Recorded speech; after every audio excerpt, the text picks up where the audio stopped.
Du côté républicain, il y a aujourd'hui une forte minorité qui proteste et qui est antisémite, ultranationaliste et antisémite, qui dit de quoi on a besoin. Ces juifs, ils nous entraînent toujours, nous Américains, dans des guerres que nous n'avons pas choisies, donc il faut rompre le lien avec Israël. Donc on est à un moment charnière, effectivement, où le lien qui existait entre Israël et les États-Unis doit être repensé.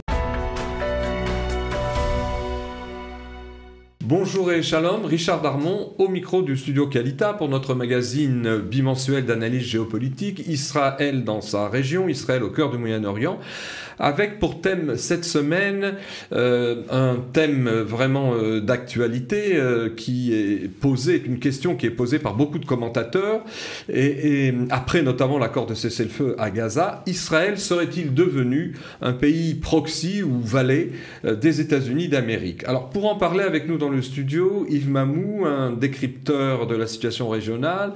Vous êtes journaliste, essayiste et auteur du blog Yves Mamou Décryptage au pluriel. Bonjour Yves et merci de venir au studio Kalita. On est très heureux de vous recevoir pour la première fois. Merci. Ici.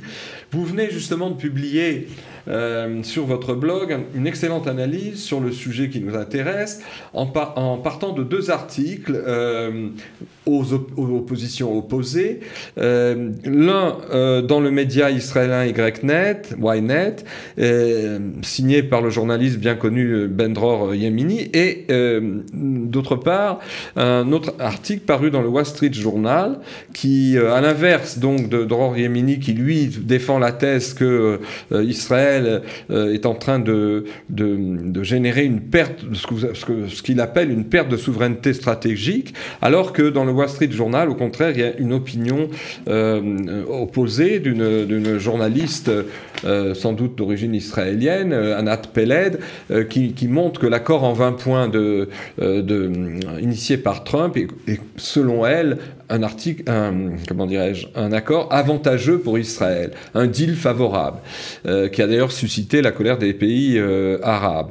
Alors, deux thèses qui sont complètement opposées, vous en parlez dans cette... Alors, quel est votre avis à vous? Comment aidez-nous à nous comprendre, à nous faire comprendre les arguments contradictoires de ces deux thèses et à nous donner votre propre avis? Non, mais c'est vrai que le plan en 20 points de Donald Trump est apparu un peu comme un cheveu sur la soupe. Tout d'un coup, il devenait un acteur du jeu et c'est lui qui décidait. Et on a eu le sentiment qu'effectivement, Netanyahou était aux ordres. Et donc, voilà, du coup, la question a surgi, mais évidemment,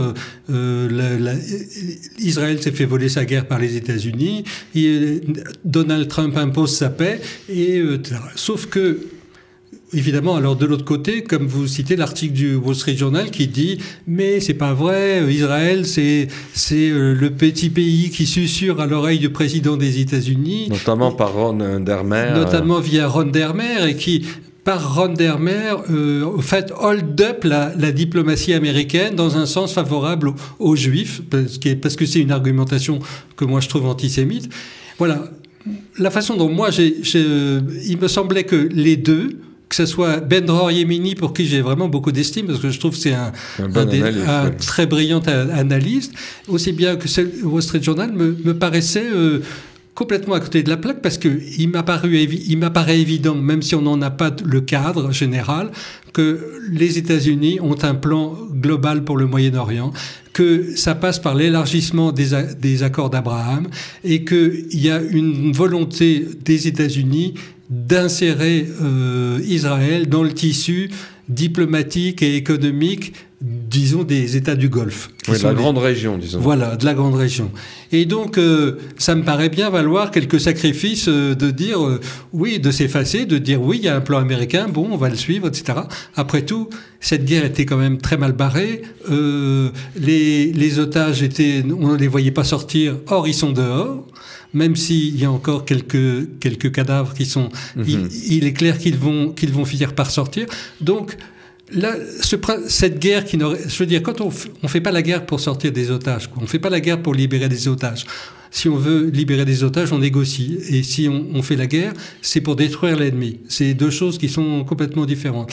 Donc là, justement, me paraissait très intéressant que Donald Trump intervienne en faisant pression sur les États arabes, et grâce à une intervention militaire d'Israël sur le Qatar, qui semble avoir joué un rôle extrêmement important dans le fait que tout d'un coup, il y ait eu un électrochoc qui soit donné au monde musulman en disant, bon, c'est en train de partir en quenouille, si je puis dire, et donc on va s'en prendre plein la tête, et donc il faut qu'on raisonne le Hamas, qu'on sorte les otages de là. Et ça me paraissait très bien joué. Vous savez que, enfin, dans les médias israéliens cette dernière semaine, on ne parle que de ce sujet, et résultat des courses, il y a un sondage d'opinion qui a été publié hier, qui montre que 48% des Israéliens, ça vaut ce que ça vaut, ces sondages, puisqu'ils sont en fait façonnés, pas seulement dans la manière de poser les questions, mais ils sont façonnés par les préparatifs médiatiques qui précèdent. Mais 48% des Israéliens estiment que oui, Israël est devenu de ce fait un proxy des États-Unis. Alors la question se repose à un autre niveau. Alors finalement, est-ce que donc ce serait Trump qui manipulerait Israël en faisant de l'État hébreu donc une sorte de pays vassal de manière conjoncturelle des États-Unis, ou bien la diplomatie israélienne, comme vous le disiez, Dermer en tête, et le lobby israélien à Washington ont réussi, non pas à manipuler la Maison-Blanche, mais à avancer leur pion. On est dans un entre-deux dans cette situation. On est dans un entre-deux permanent.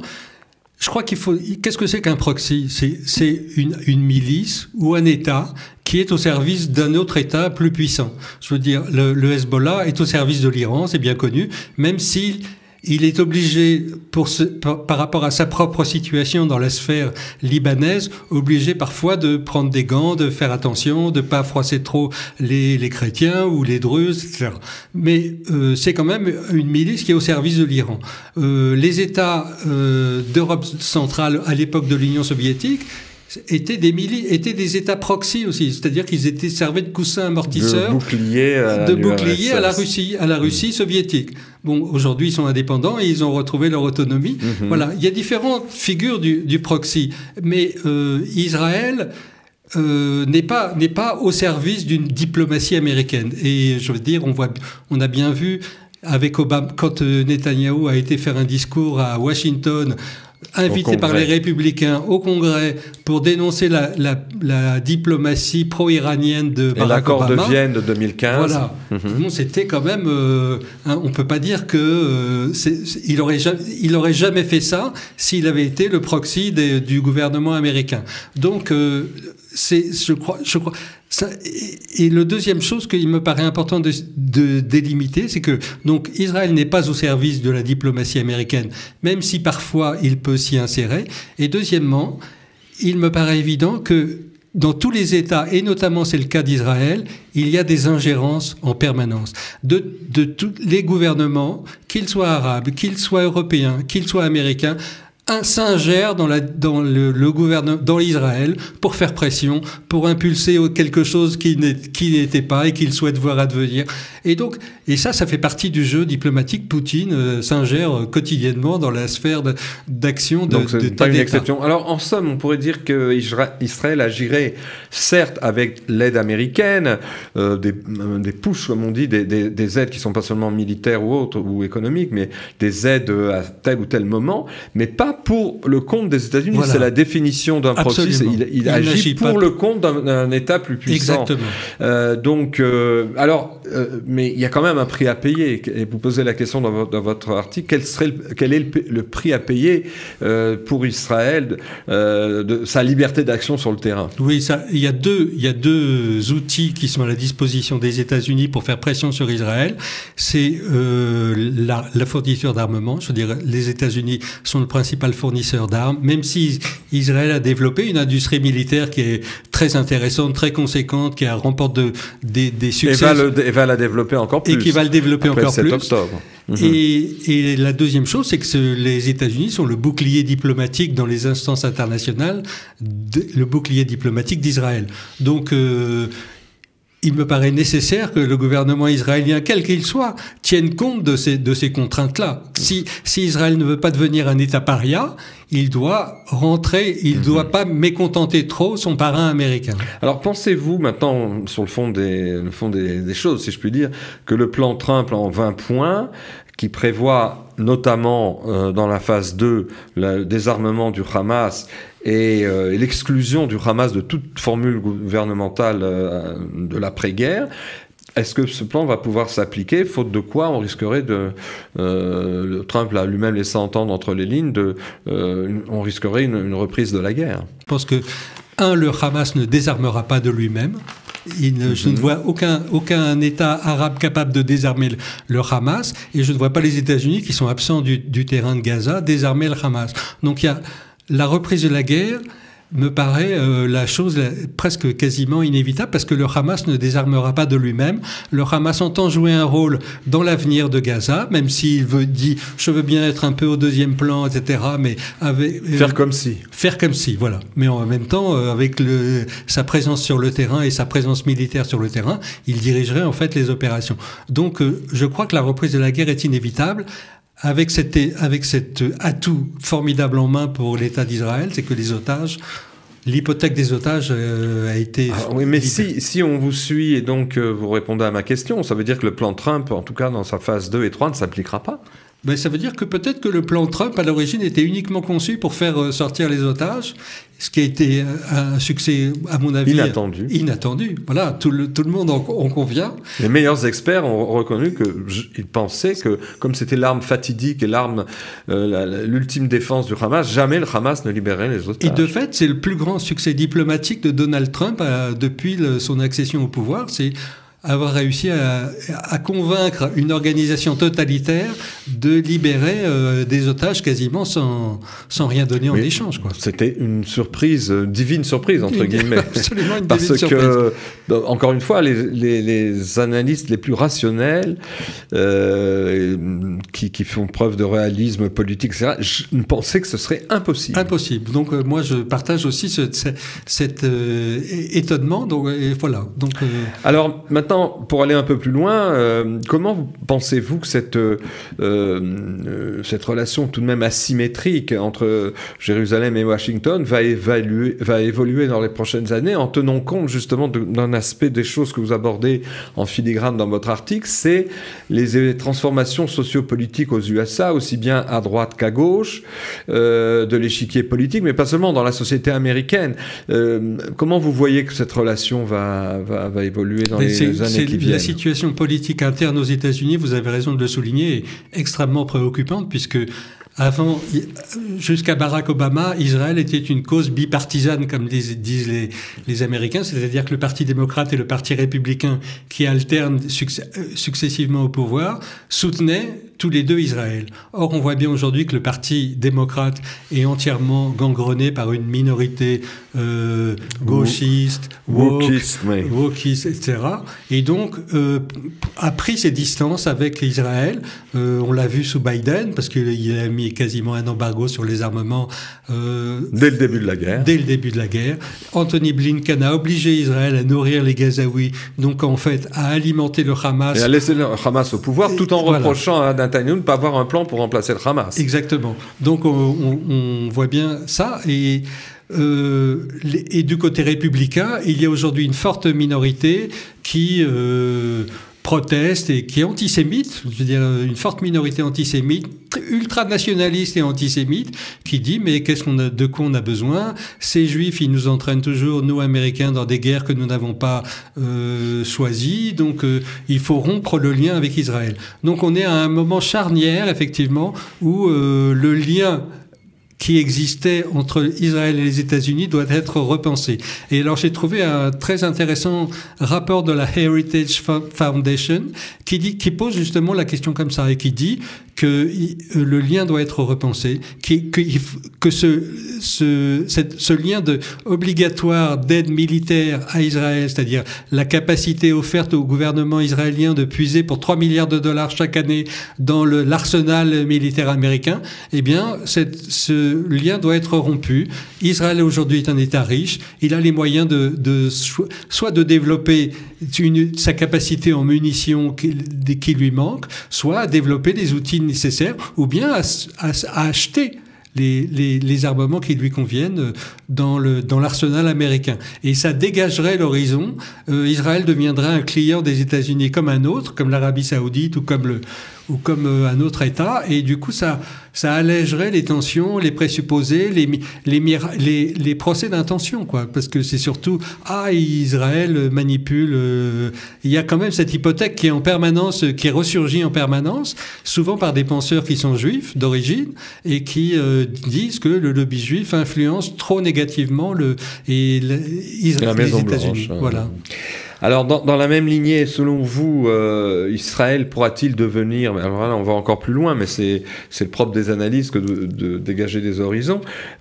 Israël pourra-t-il à l'avenir ne plus être un pays aidé, comme vous l'écrivez, par l'Amérique, pour devenir enfin un véritable partenaire stratégique des États-Unis, sans qu'il y ait au milieu cette aide qui pose problème? Je crois que les dispositifs qui se dessinent aujourd'hui, à savoir un élargissement des accords d'Abraham, c'est-à-dire l'insertion politique et militaire dans une alliance entre pays arabes et Israël, ça c'est quelque chose de tout à fait fondamental qui va, je veux dire, ce que veulent les Américains, tous les gouvernements, qu'ils soient démocrates ou républicains, c'est ne plus être directement en prise avec le Moyen-Orient, pouvoir garder une distance minimum et déléguer la sécurité des alliés des États-Unis à eux-mêmes.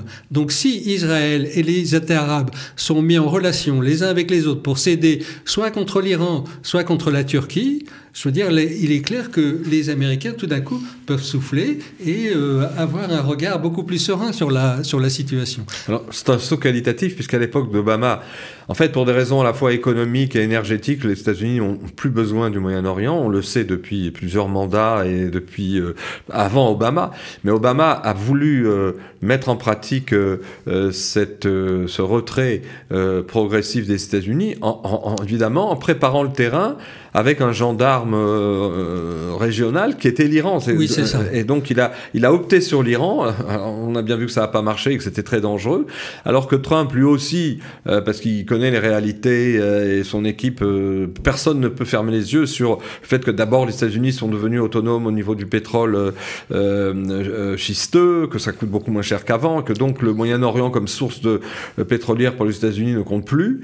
Mais donc, il y a une volonté de se retirer. Mais ce que fait Trump, c'est que contrairement à Obama, il prépare ce retrait de manière beaucoup plus sérieuse avec les États... avec les alliés traditionnels des États-Unis, c'est-à-dire l'Arabie Saoudite, Israël, l'Égypte. Les États du Golfe. Voilà, et les États du Golfe. Et ça me paraît la manière... Je veux dire, ce qu'on mesure mal encore aujourd'hui, c'est l'espèce de coup d'État qu'a entrepris Barack Obama de refonder la diplomatie américaine avec les pires ennemis des États-Unis. Et c'était de s'appuyer sur l'Iran qui, tous les jours, depuis 1989, date de la révolution iranienne, fait manifester des foules dans la rue au cri de mort au grand Satan, mort à Israël et mort à l'Amérique. Donc c'est un événement quand même insensé. Ce qu'a tenté Barack Obama est littéralement anti-américain, si je peux dire. C'est une diplomatie anti-américaine. Donc on peut remercier Trump de la refonder dans le sillon traditionnel de ce qu'ont construit les États-Unis au Moyen-Orient, c'est-à-dire avec l'Arabie Saoudite, Israël et l'Égypte, et puis les États du Golfe, et de consolider ça. Et Biden avait, cela dit, un peu inséré ses pas là-dedans, parce que en septembre 2023, c'est-à-dire un mois et demi avant le 7 octobre, ils ont signé un accord, les États-Unis, l'Inde, l'Arabie Saoudite, la Jordanie. Israël n'était pas signataire parce que c'était diplomatique, mais il était inséré dans l'accord, qui était de créer une espèce de corridor économique qui permettrait de contourner le canal de Suez. Et dans ce canal, en gros, l'Inde enverrait ses marchandises à travers l'Arabie Saoudite, qui serait acheminée à travers une voie de chemin de fer à construire jusqu'à Haïfa. Et là, les marchandises indiennes s'embarqueraient en direction de l'Europe et idem dans le sens inverse. Et ce corridor économique est un outil formidable d'insertion d'Israël dans une réalité du Moyen-Orient évidemment totalement différente. Alors, outre cette intéressante analyse concernant la situation immédiate et les relations États-Unis-Israël, je le signalais tout à l'heure, vous publiez régulièrement sur votre blog, donc je rappelle son nom, on le trouve facilement sur Google, Yves Mamou Décryptage, d'autres articles d'analyse sur divers angles de la situation au Moyen-Orient et du positionnement d'Israël dans les imbroglios régionaux qu'on a à peine mentionnés. Alors, peut-être pour pousser ou inciter nos auditeurs à éveiller leur curiosité, citez-nous quelques exemples de ces articles, de ces diagonales que vous soulevez, que j'ai personnellement suivi ces derniers temps, mais que j'ai trouvé tout à fait original parce que, alors que vous vivez essentiellement pour l'instant à Paris, il n'y a pas beaucoup d'analystes qui ont cette pertinence et qui surtout osent afficher des articles et des analyses qui s'inscrivent pas dans le mainstream anti-israélien. Alors, donnez-nous quelques exemples qui pousserait nos auditeurs à consulter votre blog. Merci beaucoup pour tous ces compliments. Écoutez, l'avant-dernier article que j'ai écrit, non, c'est même le dernier, je crois, c'est j'ai essayé de montrer que le 7 octobre 2023, le Hamas a lancé une opération qui se voulait un remake de la bataille de Khaybar par laquelle Mahomet a détruit les tribus juives qui étaient en Arabie Saoudite. Il a construit la sauvagerie avec laquelle il a lancé cette attaque, voulait reproduire la sauvagerie. Une razzia islamite. Oui, exactement. Et donc, c'est quelque chose, me semble-t-il, qui n'a pas été perçu d'emblée, et même aujourd'hui encore, ça a du mal à passer. C'est que cette sauvagerie était censée réveiller la ferveur des musulmans de Judée-Samarie, d'Israël même. Et enflammer la région. D'enflammer la région. Et du coup, voilà, il m'a semblé intéressant de pointer là-dessus. Mais sinon, j'ai écrit d'autres articles. Je me suis interrogé, par exemple, sur pourquoi est-ce que l'Égypte réarmait aussi massivement et dans quel objectif, vu qu'elle n'a pas d'ennemis. Donc, si elle se réarme, est-ce que c'est contre Israël? En tout cas, je posais la question. Ou bien, quand j'ai commencé mes premiers articles, je pensais vraiment que j'écrivais quasiment pour moi-même et pour mes amis. Et je me suis dit, mais est-ce que les Juifs de gauche sont encore Juifs? Moi, j'ai essayé de positionner cette question à partir des relations entre Gershom Scholem et Hannah Arendt, au moment où Hannah Arendt venait de publier son livre Eichmann à Jérusalem.